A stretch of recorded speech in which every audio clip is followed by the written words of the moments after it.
Hi, this is Mr. Max with Sankofa Mathematics. Now, this is my first recording for 2024. Um, yeah, it's going to be the first of many. Have been kind of busy, but we are going to pick it up from where we left. So, today I'm looking at a quick question that was asked on sequences, arithmetic sequences, and series.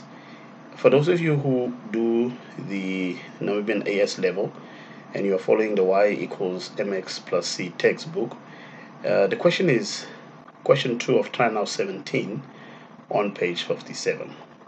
Right, so the question says, or the statement says, the sum of the fifth and the seventh term of an AP or an arithmetic series is 38, and the sum of the first 15 terms is 375.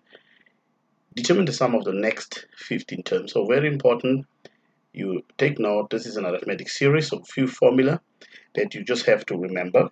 Now, the S sub n formula that you should be aware of, the 2a plus this one here, or where L, which is if you have the last term, but remember the last term is nothing but T sub n. If you had to take that whole formula for 2 sub n and you substitute that whole formula where L is, and this formula is going to generate the formula that you should know. Okay, so this one is handy if you know the last term and you are trying to find the sum of number of terms.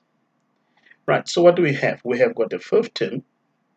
The fifth term is a plus 4d. Now remember where 4d comes from, because here in your t sub n formula, which is here, the 5 would be there, so 5 minus 1 gives you 4. So the fifth term is denoted by a plus 4d. Likewise, the seventh term will be a plus 60. Now, these two terms should add up to 38. So that means you can add them. A plus a gives you 2a. 4d plus 60 gives you that 10d. And I'll give you 38. So I'm dividing by 2 just to simplify the equation. And I have a plus 5d equals to 19. So that will be my first equation. So what needs to happen here is we need to formulate two equations and solve them simultaneously. So how do we find the second equation? Well, they give you the following statement. Say the sum of the first 15 terms is 375. So use S sub n and you substitute it in there. Obviously, you should get to, now take note how I'm doing this. So it's totally up to you. I can multiply by 375 times 2 divided by 15. Or it's the same thing as just taking the inverse of 15 over 2. Well, that leaves me with 2a plus 14d, which equals to 50. Again, I can divide by 2, and it simplifies, gives me a second equation, which is a plus 7d equals to 25. Right, so I'll have two equations now. Equation a plus 7d is 25. Equation 2, or 1, a plus 5d equals to 19. So I'm going to use the method of elimination by eliminating the a's. Obviously, that will give me 7d take away 5d is 2d, 25 take away 19, that gives you 6. Therefore, the value of d is 3. Now, if you haven't found the value of d, you substitute that answer into either equation 2 or equation 1. It's totally up to you. It will generate the same answer. So my value of a, or the first term rather, is 4. My common difference is 3.